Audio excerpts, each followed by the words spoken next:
Boom! There go the lights. 1 second you're chopping veggies for dinner, the next you're standing in total darkness, wondering if you suddenly went blind. Yep, the power's out.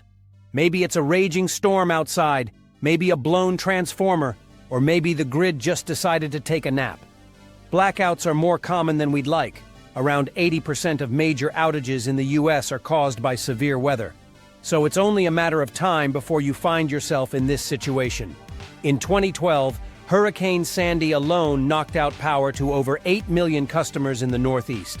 And every year storms, hurricanes, and ice events leave countless Americans in the dark. The question is, what will you do in that crucial first hour? Are you going to fumble for a candle and pretend you're homesteading in the 1800s?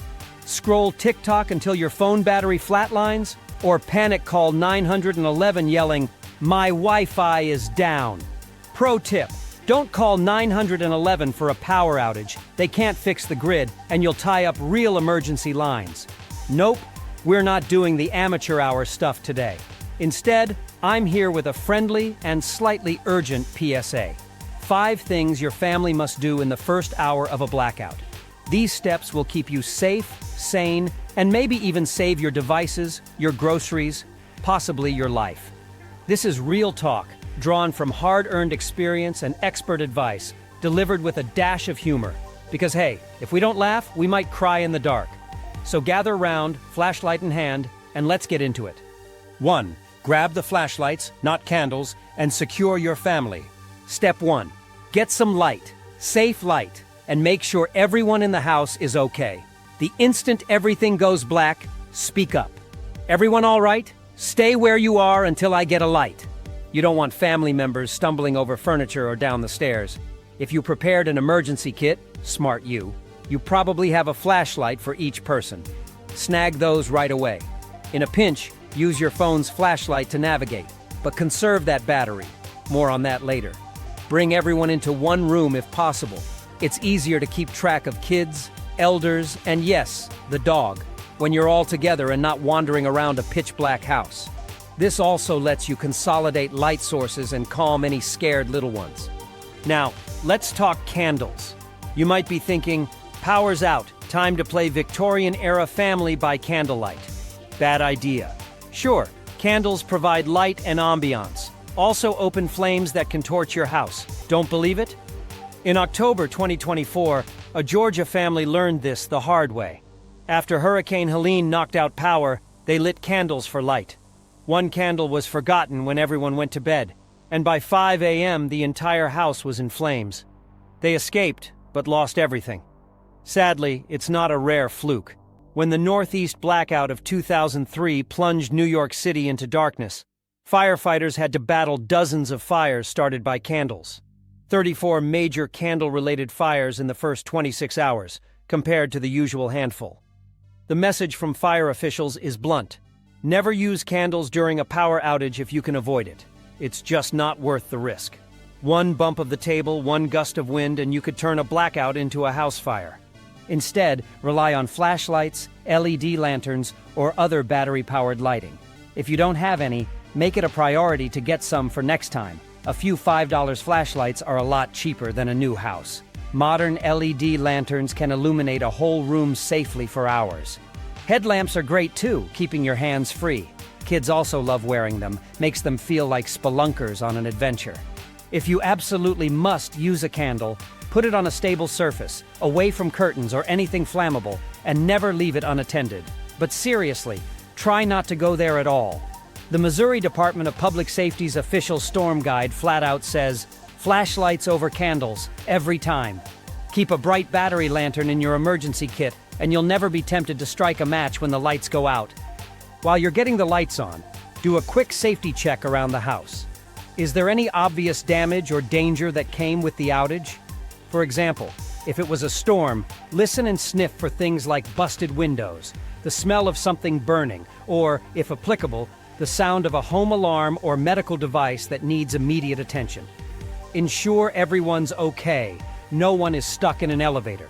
Hey, home elevators exist. Or trapped in a dark basement. Once you've got the family together and some safe lighting, you've tackled the first immediate challenge of a blackout like a pro. 2.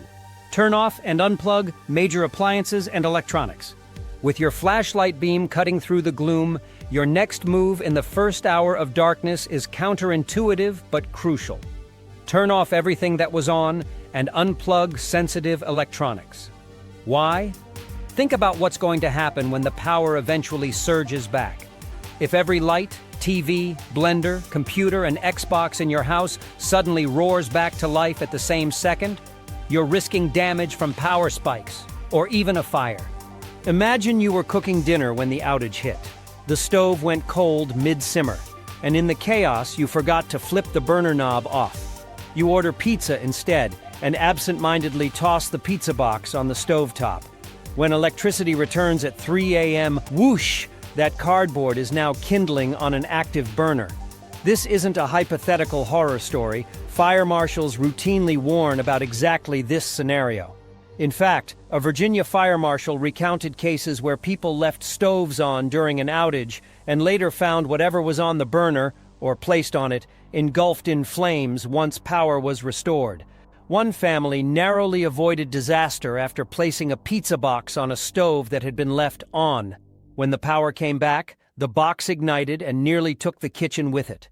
The same goes for clothing irons, space heaters, curling irons, or any appliance that generates heat. If they were on, turn them off now. Even devices that don't pose a fire hazard can be damaged by the sudden jolt of electricity when power returns. Your household power might come back with a surge or unstable voltage initially. That can fry circuit boards and power supplies in TVs, computers, game consoles, you name it. Do you really want to risk turning your 65-inch flat screen into an expensive brick? Didn't think so. Unplug TVs, sound systems, desktop PCs, and other non-essential electronics to protect them from a surge. It only takes a minute and could save you hundreds of dollars in damages. If you have good surge protector strips, that's helpful. But in a massive surge, even those can fail. Better to be safe and pull the plug. Also, turn off any lights that were on, except maybe one. It's actually smart to leave one single lamp switched on, so it will act as your power's back indicator. Otherwise, you might not notice immediately when electricity is restored, especially in daylight or if you've dozed off at night. That lone lamp will shine bright as soon as the juice returns, letting you know the blackout is over. Meanwhile, everything else in the house stays off, so you can turn things back on one by one manually, in a controlled way. And here's something people often overlook. If the power died while an appliance was mid-cycle, like a washer, dryer, or dishwasher, those machines might resume when power returns. To prevent any unintended operation, or just a confusing cacophony of devices coming on at once, it's wise to switch them off now. Go ahead and hit the cancel power button on the microwave, oven, laundry machines, etc. This way, you won't have the microwave beeping, the washing machine trying to finish its spin cycle, and the Roomba doing a ghost run at 3 in the morning. One more thing, check your electrical panel. Occasionally, the outage might be a tripped breaker or blown fuse just in your house. If your neighbors still have power and you don't, head to the breaker box with that flashlight. See if any breakers flipped. You might restore your power by resetting them, only once. If it trips again, there's a fault. Don't force it.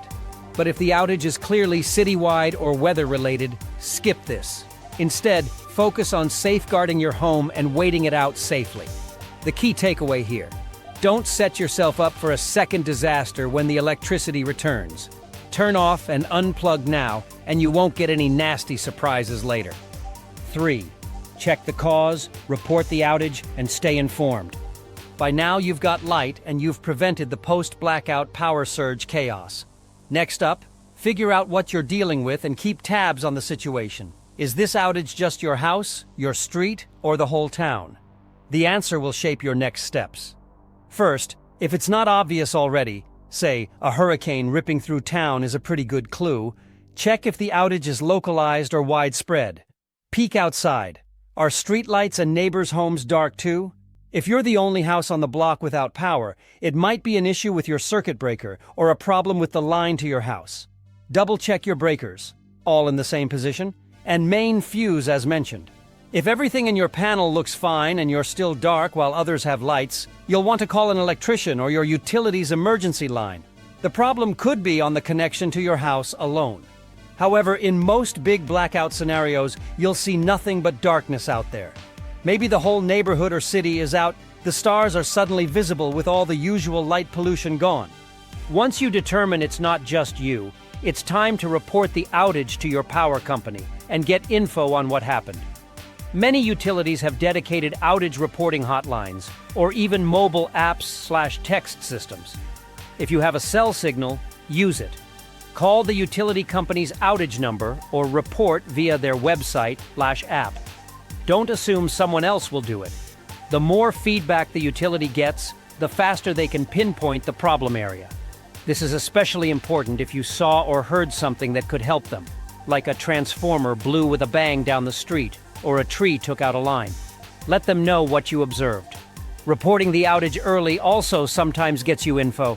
You might hear an automated message like, "Estimated restoration in 3 hours," or "Crews dispatched to repair a downed line." Even if they don't have answers yet, at least you're on record. What you should not do is call 911, unless you have an actual emergency. I joked about it earlier, but seriously, emergency services can't do anything about your power coming back on. In fact, authorities repeatedly remind folks, do not call 911 just to ask about a power outage. It ties up lines needed for police, fire, and medical calls. Save 911 for life and death situations, like a fire, injury, smell of gas, etc., that might accompany the outage. For info about the blackout, stick to your utility company or local news. Speaking of news, you'll want to stay informed about what's going on, especially if the outage is part of a larger disaster. Use whatever means you can: radio, cell phone, even the car radio. Keep a battery-powered or hand-crank radio in your emergency kit if possible. It's old school, but it works when other things don't. Many stations will switch to emergency programming during big outages or storms, giving updates on power restoration efforts, weather, and where to get help if needed. Your phone can also be a lifeline for information if the cell towers are up and your data is working. Check a local news site or Twitter for official updates from authorities. Just be smart with your phone's battery. See next section for more on that.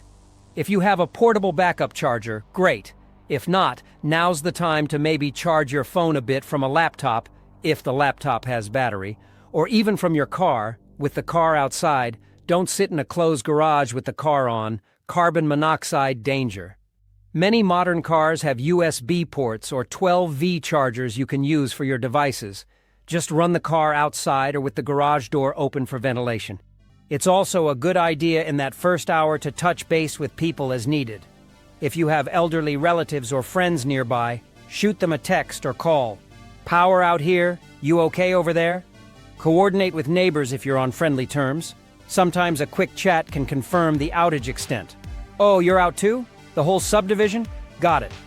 Plus, neighbors might share info they got or resources. Maybe Bob next door has a generator running and can loan you an extension cord for your sump pump, who knows?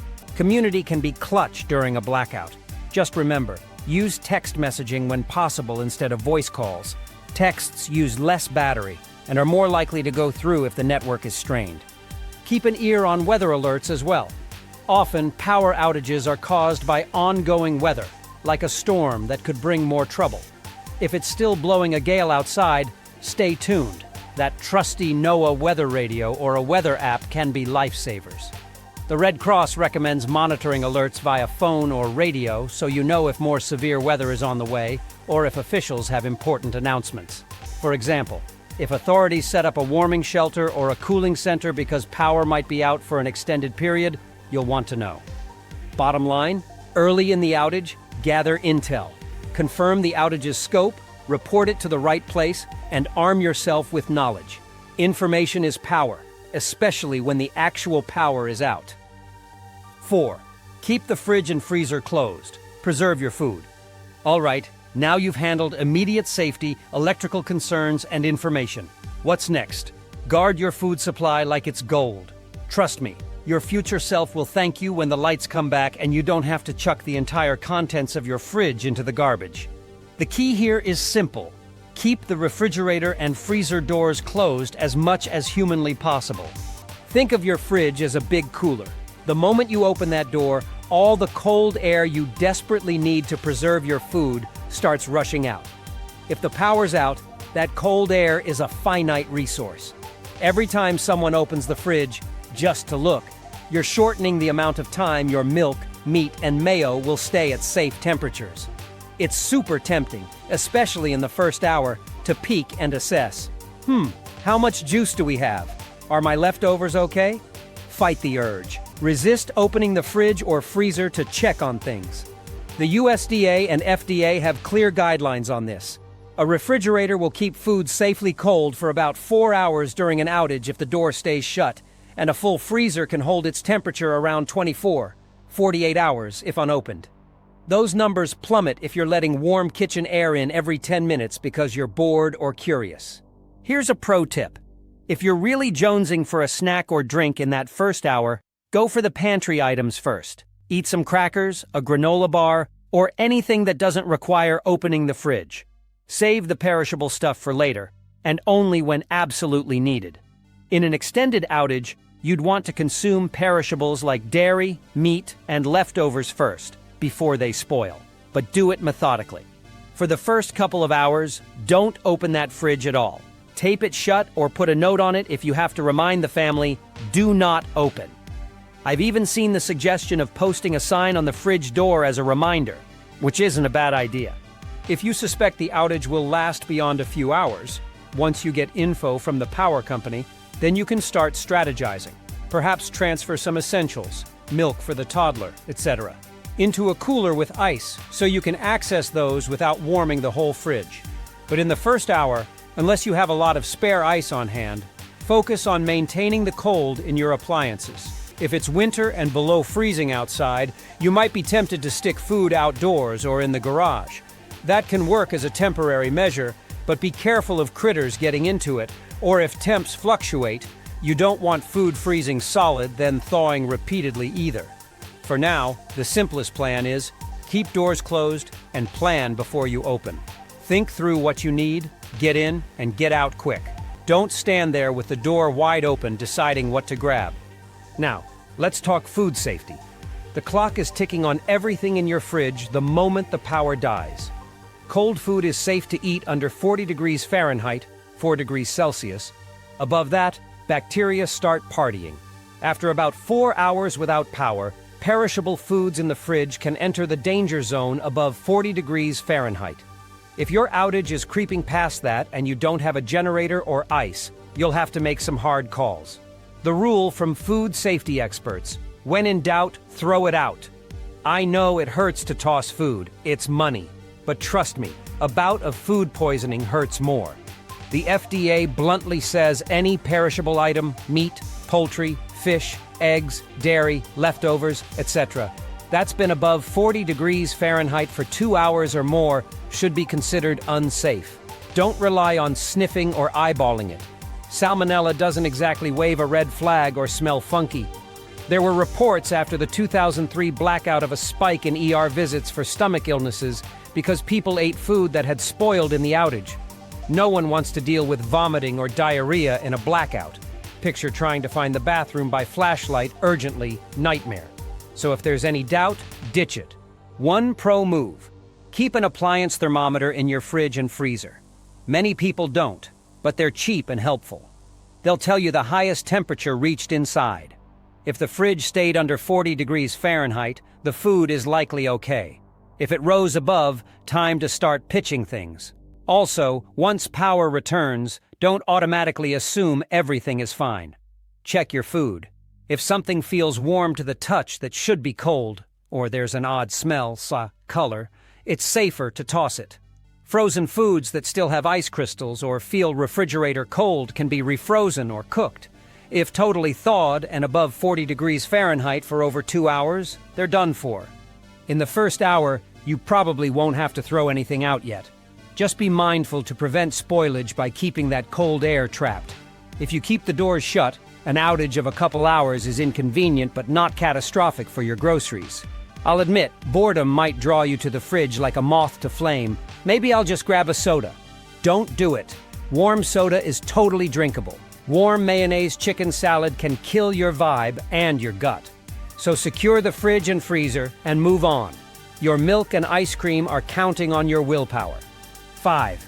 Use backup power safely or prepare to stay cozy without it. Not every family has a fancy backup power solution, but if you do, or plan to, the first hour of a blackout is when it really counts. This is when you'll decide, are we riding it out old school or firing up the generator battery to keep essentials running? Whichever path you choose, safety is non-negotiable. Let's break it down. If you have a portable generator, now is the time to use it correctly. That means rolling it out outside, far away from any doors, windows, or vents. Never ever run a generator, gasoline, propane, or diesel, indoors, in a garage, or even right next to the house. The carbon monoxide, CO, it produces can kill you in minutes if it accumulates. Tragically, after major storms, we often see more people injured or killed by carbon monoxide poisoning than by the disaster itself. During the big Texas winter blackout in 2021, at least 19 people died from carbon monoxide because they ran generators, grills, or cars in enclosed spaces trying to keep warm. And after 2020's Hurricane Laura in Louisiana, officials reported that more deaths were caused by improper generator use, CO poisoning, than by the hurricane's winds and floods. 8 out of 15 storm-related deaths were from generators being run indoors or too close to homes. These are heartbreaking statistics, and they are 100% preventable. So if you're going to use a generator, do it right. Keep it 20 feet or more away from the house, outside only. Point the exhaust away from any dwelling. If it's raining, you might be tempted to put the generator in a garage or under a porch. Don't.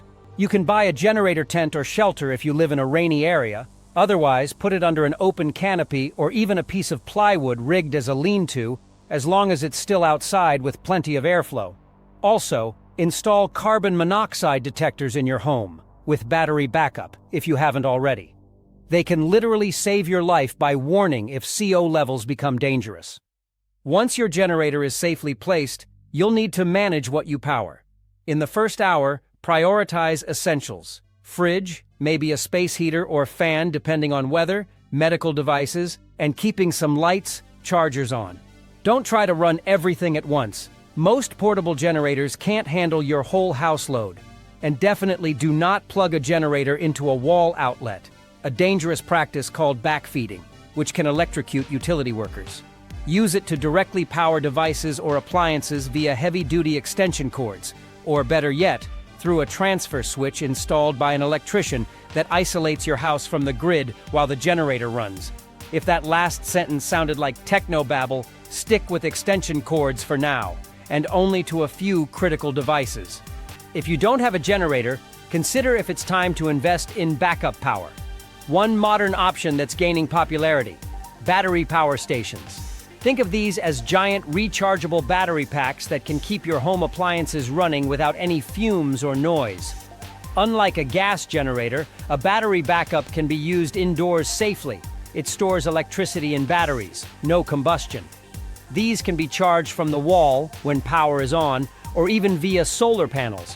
And then when an outage hits, you just plug your appliances into the battery unit. For example, a product like the Blackout Apex 300 power station is basically a high-capacity battery that holds about 2.7 kilowatt-hours of energy and can deliver up to 3,840 watts of output power. Translation, that's enough to run heavy-duty appliances. Yes, it can keep your full-size refrigerator humming along and your lights on for many hours, quietly and cleanly. In fact, units like that can act as an uninterruptible power supply, UPS, meaning they kick in with 0 ms delay when the grid power fails, so your connected devices don't even flicker. They also tend to have very efficient power management, with some drawing only approximately 20 watts when idle, so they won't waste much energy staying on standby. Now, these battery backups aren't cheap. The high-end ones can cost a few $1,000s. But if you live in an area plagued by outages, they're a game changer. No pull starting an engine in a storm, no storing gasoline, no CO gas to worry about. You could have it set up so that within seconds of an outage, your Apex 300 or a similar device seamlessly takes over, powering your fridge, a few lights, your Wi-Fi router, and maybe even a small heater or AC unit. Some can even be wired into your home's electrical panel with a transfer switch for automatic switchover. If that sounds a bit high-tech, you can also go simpler. There are smaller, portable battery packs that won't run an oven or central AC, but can keep phones, laptops, and maybe a CPAP machine going for many hours. At minimum, I recommend having portable phone charger banks in your kit, those $30 gizmos that can recharge your phone 3-4 times. In the first hour of a blackout, you might not need your phone much, but if you're looking at a day or more without power, you'll be glad to have some extra juice for your devices.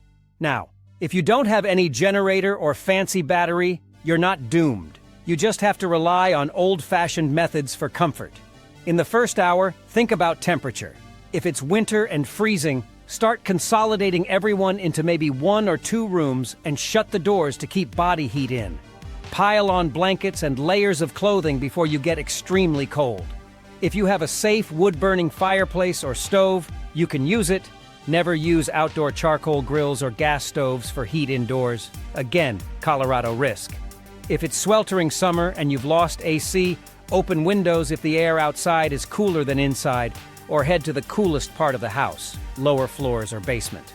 Sometimes simply not having lights and electronics running will lower the heat load in the house a bit. If you have a generator, you might prioritize running a fan or a portable AC.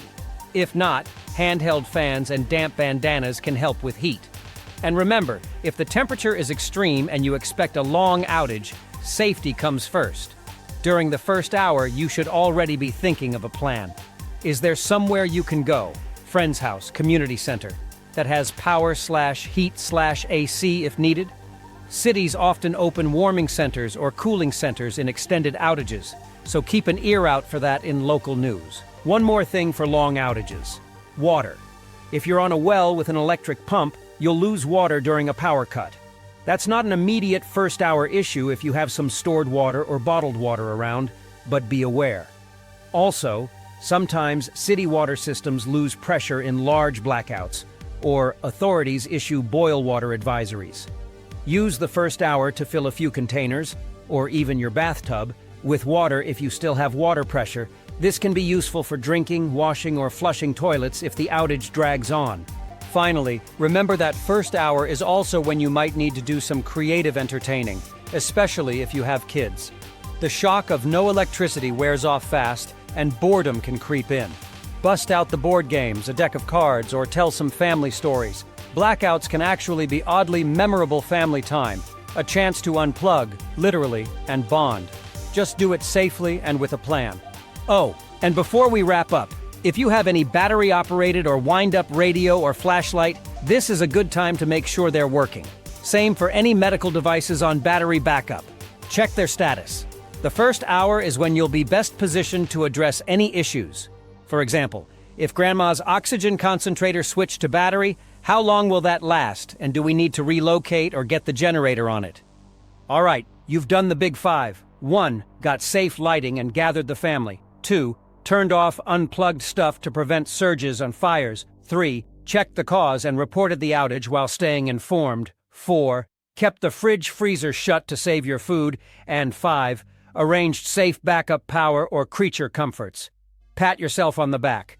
In the span of an hour, you went from "OMG, what do we do?" to being on top of the situation. The power might still be out, but you're not panicking.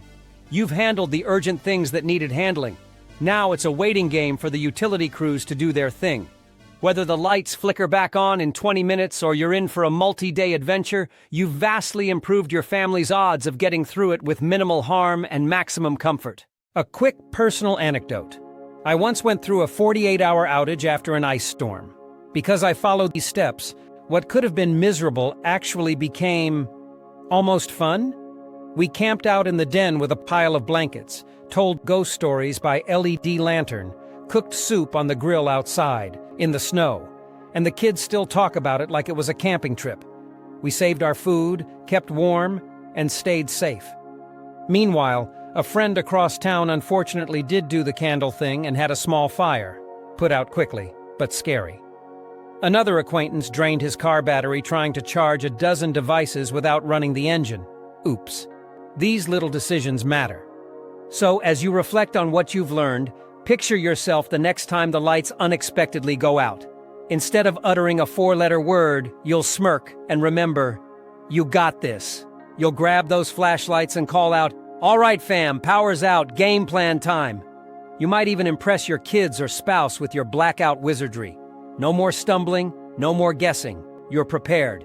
Before I sign off, and hopefully before the power comes back on, let's do a quick recap of the 5 things for the first hour of a blackout. Safety and light. Get everyone together. Break out the flashlights. No candles burning the house down.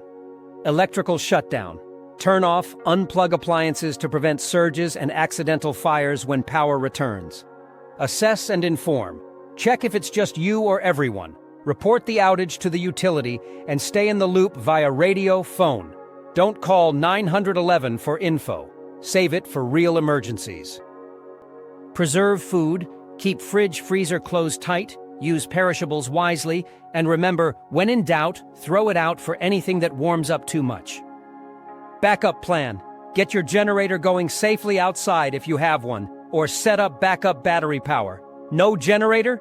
Improvise to stay warm, cool, and have those power banks ready for your devices. Follow these, and you'll weather that first hour and beyond like a champ. No frantic scrambling, no preventable accidents, just a family navigating a blackout with confidence, and maybe even a sense of adventure.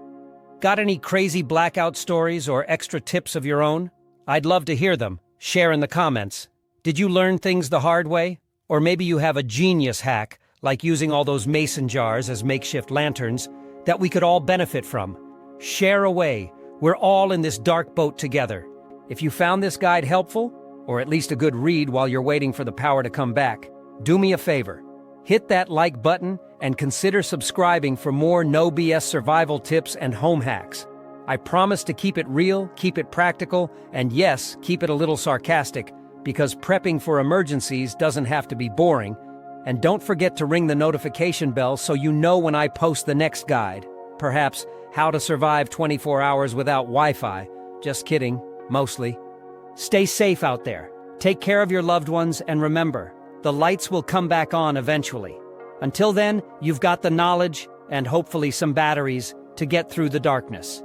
Thanks for watching, reading, and I'll see you on the other side of the blackout.